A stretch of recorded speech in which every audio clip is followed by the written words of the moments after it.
কিভাবে শুরু করব বুঝতে পারতেছি না ভাই। আজকে বাজারে গেছি, যাওয়ার পর দেখলাম করলা 90 টাকা কেজি, মরিচ 250 গ্রাম 70 টাকা, পেঁয়াজ 120 টাকা। মুরগি কিনতে গেলাম, ব্রয়লার মুরগি 190 টাকা। 2 মাস চলে যাচ্ছে ভাই, শেখ হাসিনা চলে গেছে 2 মাস। অনেক সময়, 2 মাস তো অনেক সময়। কেন এখনও সব কিছু নিয়ন্ত্রণে আসতেছে না আমি বুঝতেছি না। মানে উপদেষ্টা মহোদয় ওনারা কী করেন? আমি বাণিজ্য উপদেষ্টাকে তো দেখি না ভাই। উনি কোথায়? বাণিজ্য উপদেষ্টা কি চোখে পড়ে না? মানুষের স্বাভাবিক জীবন যাপন স্বাভাবিক নাই। মানে আগে সেই স্বৈরাচার আওয়ামী লীগ সরকারের আমলে আমরা বাণিজ্য উপদেষ্টা টিপু মুন্সিকে দেখছি।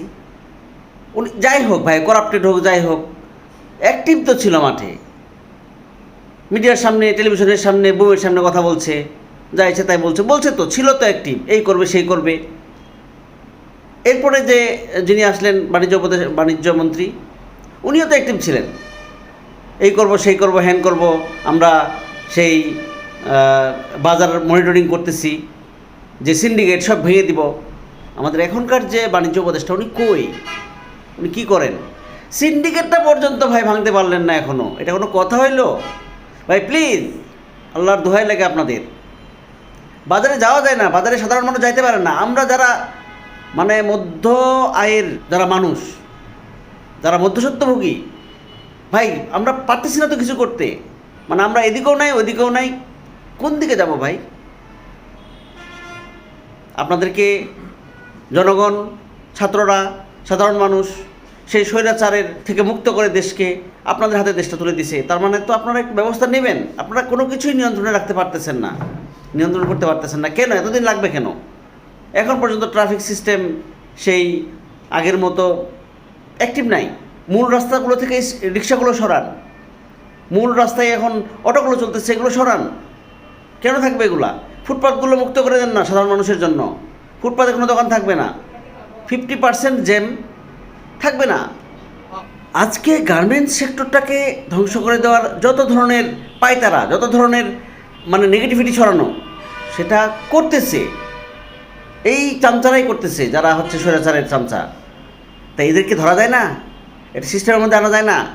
আমাদের সেনাবাহিনীর ভাইয়েরা রাস্তায় আছে, ওনারা 60 দিনের দায়িত্ব পাইছেন, দায়িত্ব তো পাইছেন, ওনারা ওনাদের কাজটা ঠিকমতো করুক। যেখানে ধরেন যে ঝামেলা হচ্ছে, যেখানে ঝামেলা হবে, ওনারা গিয়ে কীভাবে সিস্টেমে আনা যায় সেটা ওনারা ভালো করে জানেন, সেভাবে করার একটু সুযোগ করে দেন। যেখানে গার্মেন্টসের সব দাবি দাবা মেনে নিছে, সেই দাবি দাবা মেনে নেওয়ার পরেও কেন আন্দোলন? কেন আজকে কারখানাগুলো বন্ধ থাকবে? আর পাহাড়ের কথা কি বলবো? পাহাড়ে যা হচ্ছে এটা অতি বাড়াবাড়ি হচ্ছে।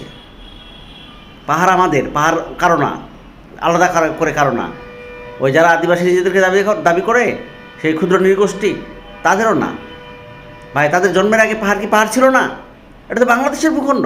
তারা কেমনে এই সব উল্টাপাল্টা কথা বলে?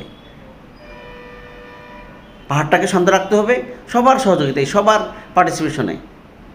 একমাত্র আইন উপদেষ্টাকে দেখতেছি, উনি ঠিকঠাক মতো দায়িত্ব পালন করতেছেন, কিন্তু সমালোচনাকারীর তো অভাব নাই। যতই ভালো কাজ করেন না কেন, আপনার সমালোচনা কিন্তু করবেই। তথ্য উপদেষ্টা ওকে, নাহিদ সাহেব, আসিফ সাহেব ওকে, কোনো সমস্যা নাই।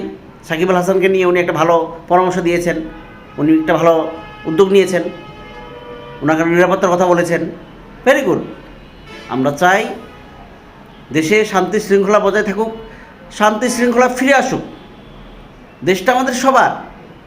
আর যারা প্লিজ যারা আওয়ামী লীগ করেন, তারা অন্তত ভুলে যান, সব কিছু ভুলে যান। অতীত শেখ হাসিনা আসবে না ভাই, শেখ হাসিনা আর কোনোভাবেই আসবে না, আসা সম্ভব মানে কোনো আশঙ্কাই নাই। ওই যে টুপ করে চলে আসবে, আমি পাশেই আছি ভাই, খবর নিয়ে দেখেন। শেখ হাসিনা ইন্ডিয়াও থাকতে পারতেছে না, চলে যাচ্ছে আরেক দেশে। কোন দেশে যাচ্ছে সেটা যদিও এখনও জানা যায়নি, কিন্তু চলে যাচ্ছে। অতএব শেখ হাসিনা আশা ভরসা করে লাভ নাই। আপনারা আসেন, সবাই মিলে আমরা দেশটাকে গড়ি, নিজের মতো করে গড়ি। আমরা দুর্নীতিমুক্ত একটা দেশ গড়ি। আজকে পদে পদে দুর্নীতি। কেন দুর্নীতি ভাই? দুর্নীতি থেকে আমরা সাপোর্ট দেবো কোনো? আমরা কোথাও কোনো 1 টাকা ঘুষ দিব না, কোথাও 1 টাকা ঘুষ দিব না। যেখানে যদি ঘুষ চাই আমরা ঘুষ দিব না, এটাই আমাদের কথা। আজকে পর্যন্ত, আল্লাহ হাফেজ।